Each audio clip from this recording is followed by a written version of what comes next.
Yo, what's up mga par? For today's video, gusto ko lang magbigay ng komento dun sa hiwalayan ni Ma'am Elma at saka ni Sir Gavin par.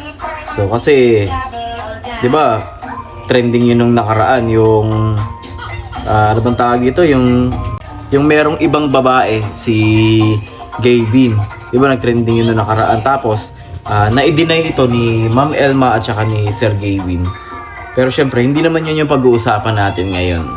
Pag-uusapan natin ngayon yung hiwalayan nilang dalawa na marami kasing lumalabas na butas na sinasabi na baka yun daw yung dahilan kung bakit sila naghiwalay. Pero di ba tinanggi naman nila yun. Kahit ano pang dahilan, siguro para sa opinion ko to guys, kumbaga may kanya-kanya naman tayong opinion, may kanya-kanya tayong gustong sabihin. Pero hindi ko alam kung anong opinion nyo, pero ito lang yung sa akin, based lang dun sa kasi same experience kasi na ayun, kami ng partner ko 7 years na rin kami, parang nagkakatulad lang din sa kanila, pero magkaiba ng situation. Kumbaga alam naman natin na si Sir Gavin at si Ma'am Elma ay 7 years na, kumbaga matagal na rin sila din sa industry ng pagbabloging. Nakikita natin yung mga nangyayari sa kanila, nakikita natin yung mga ano bang tawag dito, yung mga daily vlogs nila. Pero kung mapapansin po natin, ako napapansin ko lang, di ba no nakaraan parang si Elma doon na nag-stay doon sa kina Sir Gavin sa Kampinpin.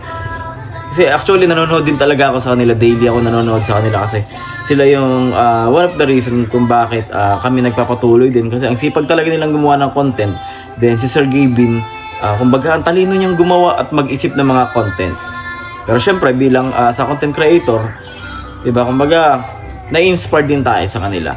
Diba, hindi ko naman ginagaya yung mga content nila, mag-iba naman yung mga content ko, alam niyo naman yan. Mga story naman yung mga content namin. Pero yung issue kasi nila is parang para sa akin hindi kumbaga hindi siya makatarungan yung nangyari. Hindi naman lingid sa kaalaman nating lahat na 'di ba si Ma'am Elma nagtuturo yan, teacher yan sa public at teacher 3 na. Imagine guys, hindi po biro na magturo at hindi biro na makaabot ng teacher 3 dahil sobrang hirap, sobrang haba ng pag-aaral, sobrang haba ng proseso, sobrang tagal bago ko makaabot sa position na yon. Tapos pinag-resign siya noon ni Sir Gavin para mag-vlog. Mag-vlog na lang, di ba? Mapapansin nyo, nag-resign si Ma'am Elma noon. Tapos binayaran ni Sir Gavin yung loan ni Ma'am Elma. Yan, para wala nang problema pag-alis ni Ma'am Elma dun sa public school. So, eto, parang lumipas na yung mga taon na yun, magkasama sila nagbablog. Si Ma'am Elma, doon na nag-stay madalas. Pero siguro naman umuwi-uwi yun sa kanila. Doon na nag-stay madalas sa bahay nila. Then, napapansin natin na parang madalas silang nag-aaway. Madalas silang... Kasi kung araw-araw kayong manonood ng mga content sila, makikita nyo rin doon na may mga time na nag-aaway talaga sila, na madalas na nangyayari yun sa kanila. Tapos, neto lang, sa parehas sila ng post, picture lang, nung sinagot ni Sir Gavin, bading, sinagot ni Ma'am Elma si Sir Gavin. Tapos yung mga picture ng pagpapaliwanag nila na pilit daw nilang nilalabanan, pilit nilang inilalaban pero wala na talaga. Parang hindi rin kasi ano ba tawag dito? Tayo kasi lalaki mga pare. Tayong lalaki dapat tayo yung nagdadrive din ng isa sa mga relasyon. Alam naman natin ng mga babae na minsan mahirap basahin, lalong-lalo na may mga araw na mga masusungit na, may araw na galit yan, pero dapat tayong lalaki, tayong nagdadrive ng relasyon. Kumbaga, para sa akin lang, hindi lang makatarungan yung paghiwalay ni Sir Gavin, or even na silang dalawa yung nagdesisyon nun. Kung mapapansin naman natin, si Ma'am Elma, sa mga content nila, palagi siya nagpapasaring, palagi siya nagbabanggit na parang gusto na niyang magpakasal, gusto na niyang magsettle. Pero mapapansin natin, parang ayaw to ni Sir Gavin. Diba, parang gusto pa niyang i-prioritize yung pamilya niya, gusto pa niyang tulong. Pero Hindi naman ganun yun eh. Hindi naman porket nag-asawa ka na, hindi mo natutulungan yung pamilya mo. Hindi ganun yun. Baka siguro mali lang yung pagkakaintindi mo dun, Sir Gavin, na kapag nag-asawa ka na, hindi mo natutulungan yung pamilya mo. Kasi kami, bakit kami? Nagagawa naman namin. At saka, isa to sa pinakamasakit na part, na sinamahan ka ng babae doon sa 0 days mo.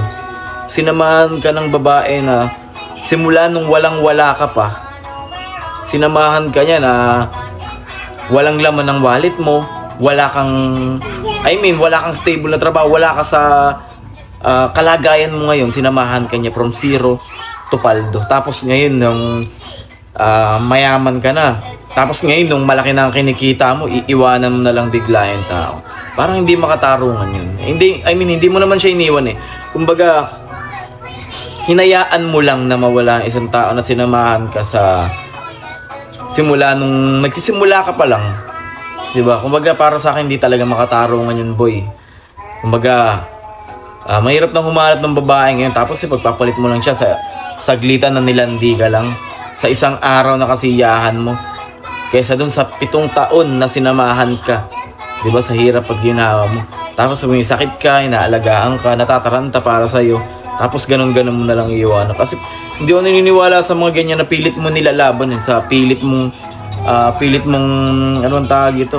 Pilit mong gusto magstay. Kasi nasa sayo din naman yan eh. Nasa sayo yan. Kasi ikaw yung lalaki ka mag-drive ng relasyon. Pero, syempre, opinion ko lang to Kumbaga, wag sana tayong i-bash ng mga tao dito. Kumbaga, opinion ko to. Pero syempre, may mga sarili din silang buhay. Yun lang yung nakikita ko as a fan Fan kasi kami nila Sir Gavin Promise. Lagi kami nanonood ng mga contents niya, yung mga surprise niya. Kasi madalas na-inspired kami. Minsan nanonood ka, may iyak ka na lang bigla doon sa mga surprises niya sa mga kapatid niya, sa nanay niya, sa girlfriend niya.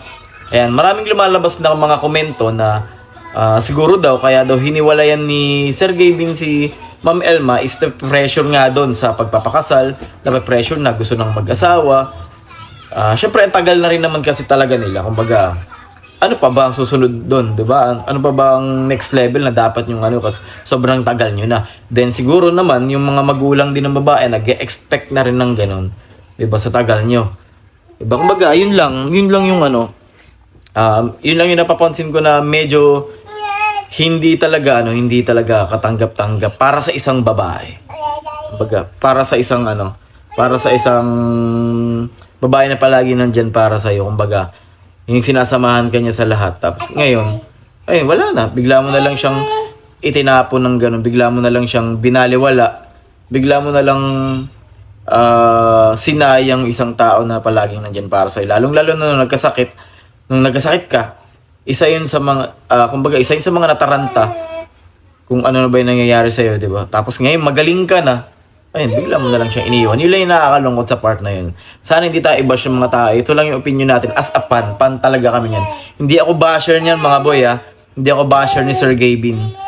Kumbaga, isa lang din ako sa mga fan na humahanga sa kanila, sa galing nila. At saka syempre, alam naman natin, sikat na yung mga yan. Isa yun sa mga pinapanood ko kasama nila Kong TV.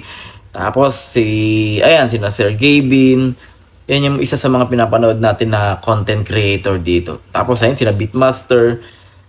Tsaka ayun, pinapanood din natin yan sina Keeper Bros, sina Wamos, ay nasaksiyan din natin kung paano sila nagsimula sa vlogging na as in zero talaga, as in walang-wala talaga sila. Kumbaga, yung nila, yung mga partner nila, andyan pa rin, kasama nila, di ba? Nagsisimula pa lang sila. Hanggang ngayon, kasama pa rin nila. Kumbaga, yun lang yung nakita kong Paul. At sana hindi tayo mabash dito, mga par.